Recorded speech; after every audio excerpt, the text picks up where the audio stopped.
Hey, what's up, everybody? 72 Fins want to bring you a surprise video of sorts. In Rush to Extreme Racing USA, New York City scale, I said that the Flatbed trailer series was done for now. Well, I guess it wasn't. I'm planning on possibly taking a road trip this year, and in the last few months, we've ended up without an Explorer, and we ended up getting another one, and it has a rebuilt transmission and runs better with more mileage than the green one did. This one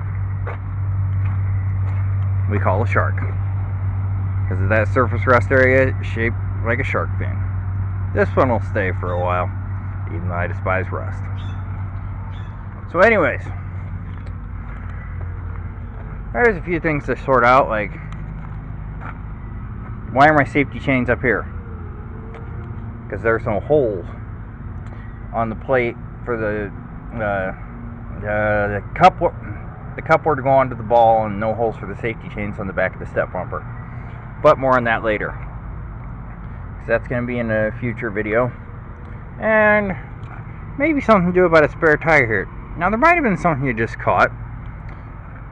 Then that's a hint of what's coming up, of what this video is all about. Now, this is probably pushing borderline insanity of what I'm about to do at first, and most people probably want to head for the pause button, call your mental institution, and think I'm nuts, but I hope you stick around, because the title of this one is Truck Trailer Rebuild Flatbed Edition Electrified Ride. Now, I know I already used that for Truck Trailer Rebuild Deathbed Revival, but this one is a totally different layout. It involves custom fabrication because it isn't like this isn't a truck that's made into a trailer. This was made as just a farm wagon, pretty much. That I've been upgrading it so it can evolve into a road legal two-wheeler. So anyways, what we gotta do as far as electrified ride is get these fancy new LED bulbs on here. Did I mention they're expensive at like 64 bucks a piece? Yeah. But they have a backup circuit, and that's required for, well, at least for my personal taste, to have it work like the truck trailer did on the same vehicle. Now, the trailer wiring, we ain't even close to that right now, but to get those on there, we're going to use some piece of plate steel from the old gray truck trailer bed, and a car bumper. And they're probably thinking, how in the world is he going to make this work? Custom fabrication, car bumper, plate steel, but there's one thing that's about to change this. There's an old saying that goes, it's what's on the inside that counts.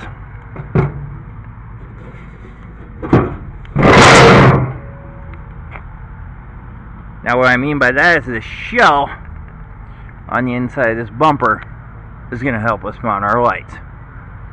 Now, you're probably thinking, now wait a second, half that frame's missing on one side. That's because I already got a head start. Because this frame, give me a second.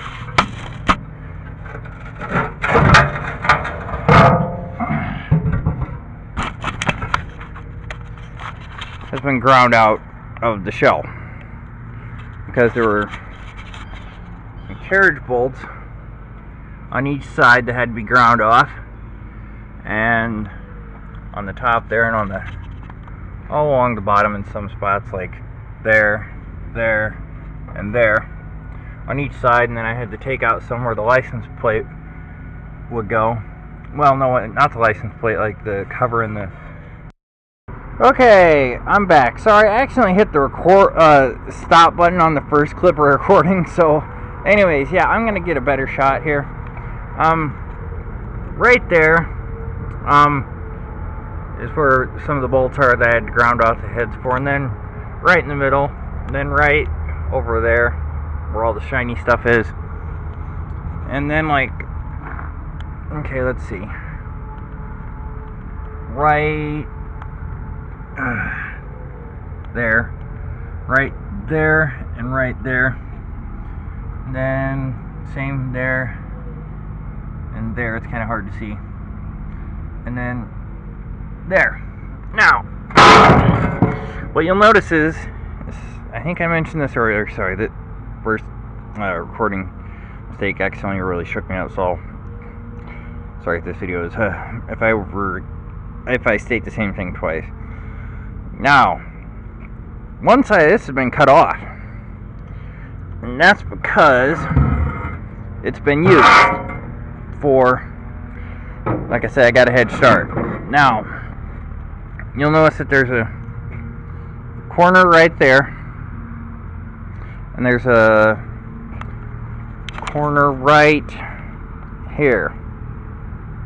Now, it also has a little, it looks like it's a piece of box steel, but what it does is it kind of comes around like that. So it's got a little lip that juts out, and it has a hole right there. Now, given the way this looks, and this hole, and this piece right here, that's a hint. So, see if I can shed some light on this subject. Back here I have all my tools needed to complete this job. And how am I going to do that, you ask? I've got a piece of scrap metal that's temporary for now from the old bumper. I've got some 1/2-inch thread bolt. I think it's like 3 inches or 2.5 maybe, with the old flat washer, metal in between, flat washer, then lock washer and nut setup like we did with the old floor here.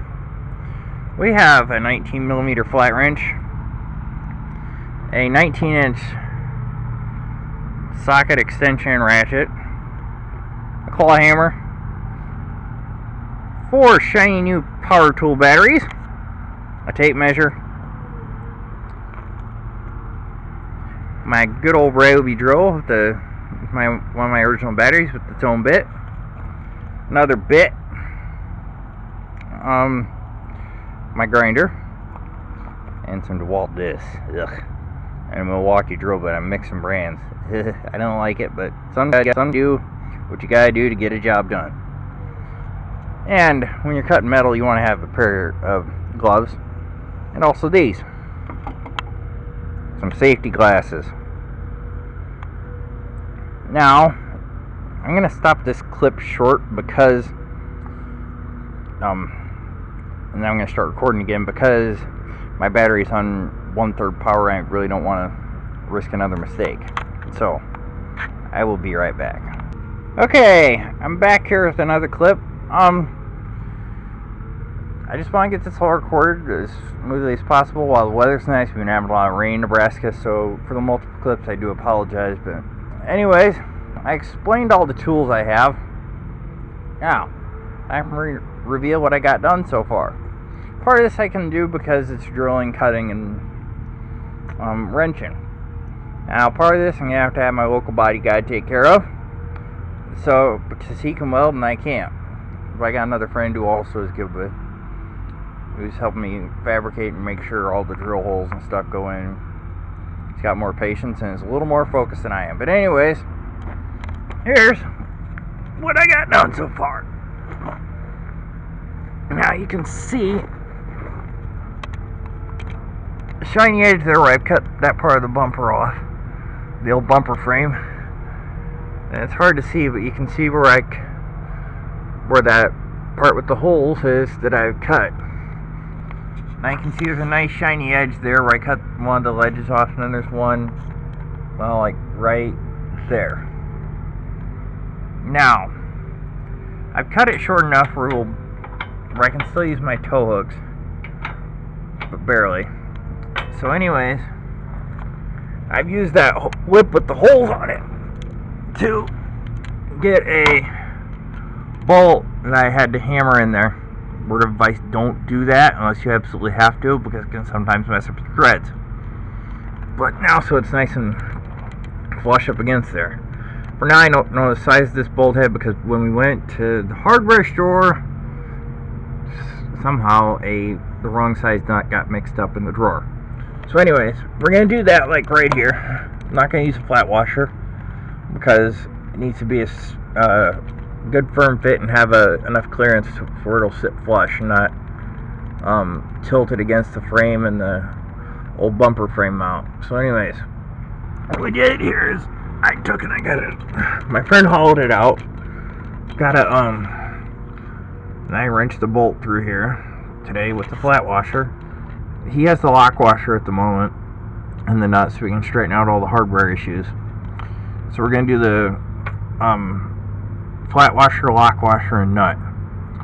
Now, and there's already a frame here, hole in the frame here, so we made it bigger to be able to get through here. So we kind of got a little bit of a cheaty head start, but you know, hey. Now, right here, right in this narrow little spot, right there, and then this spot right here, we're gonna have to drill through those, pretty much from where my finger's at, all the way through there, through this, and the third piece. You can't see it very well. That's there, right there, right there. We're gonna have to drill through all those, and then through the frame. Now, to do that, I'm gonna have my body guy take this piece of scrap metal so it'll stay put, because if I start with the drill and putting the force onto it, it's not gonna hold very well. So what I'm gonna have him do is I'm gonna have him take a piece of metal and put it like this, and have him weld it to this piece right there and this piece right there, so it'll hold in place. I'm also gonna have him reinforce this if he can, where the little opening is right there, and maybe on the other end of this other end where I didn't cut it off. So now this is where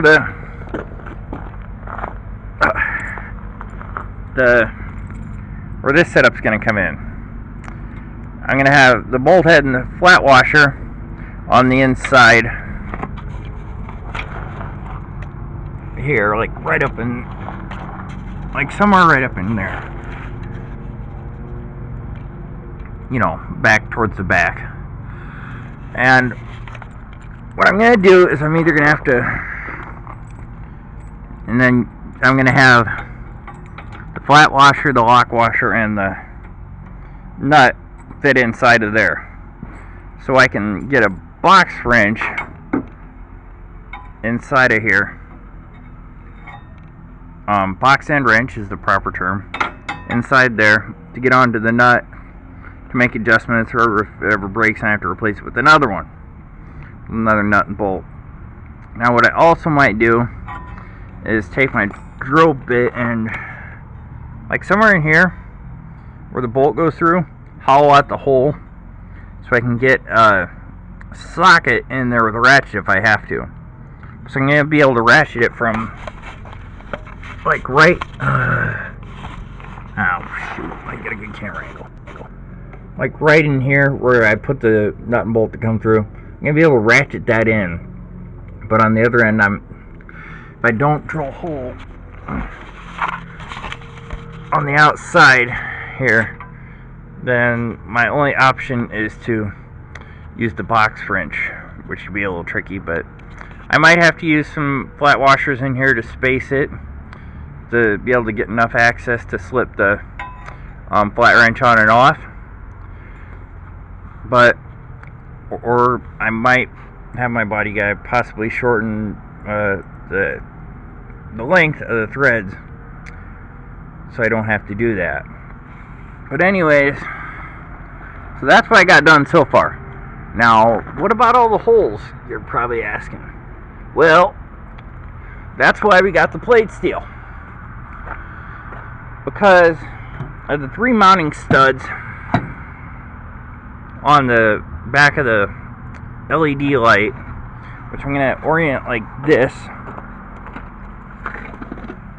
like that.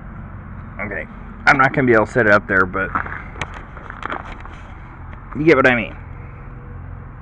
So they're not going to clear the ground, but the flatbed is just, if I use my tilt function, which I never use, so that's no big loss, because I just used the flatbed for the low ground clearance, because it's easier to load with no bedside. It's just open, unlike the truck trailer, and it puts less strain on the Explorer's transmission trying to tow it.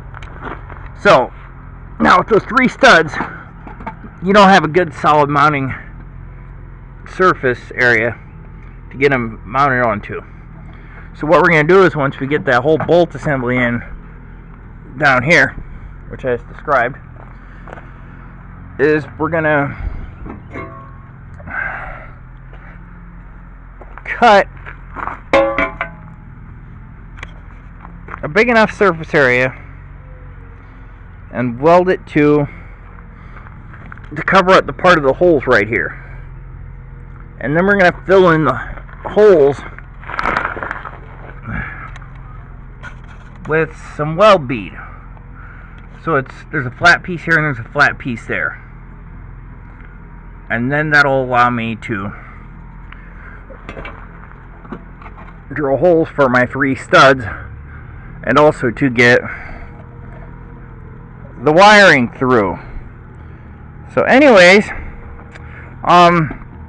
just thought I'd show you guys the progress on it. I'm not going to be able to record where my buddy guy's welding, because I got to help him, you know, and sparks and whatever, trying to fly over the place. I don't want to damage up my camera. So anyways, just the lights for now, and well, my own stupidity, I accidentally backed into the side of the garage. So I'm going to have to rework the wheel well here, because it's kind of floppy. I don't know, I'm going to have to replace a board or whatever, or just, I don't know, cross that bridge when we come to it. But for right now, the lights are the priority, because it's illegal to not have lights on a trailer. Even though you can see the lights on the Shark here. So anyways, yeah, and I don't want to get a ticket, because that's a stupid expense that I don't need. When, hey, I can bring you guys a video on the process. So anyways, I hope my explanation was good enough, and that's going to do it for now. I'll bring you guys more clips as it gets updated. Don't know if it's going to be a 2-parter for Electrified ride, or if I'm just going to cover it when I do the safety chains and the light wiring diagram for this one. So I don't know, but hey, I'm glad to bring you guys a surprise video. I hope you enjoyed it. Thanks for watching. I'll see y'all next time.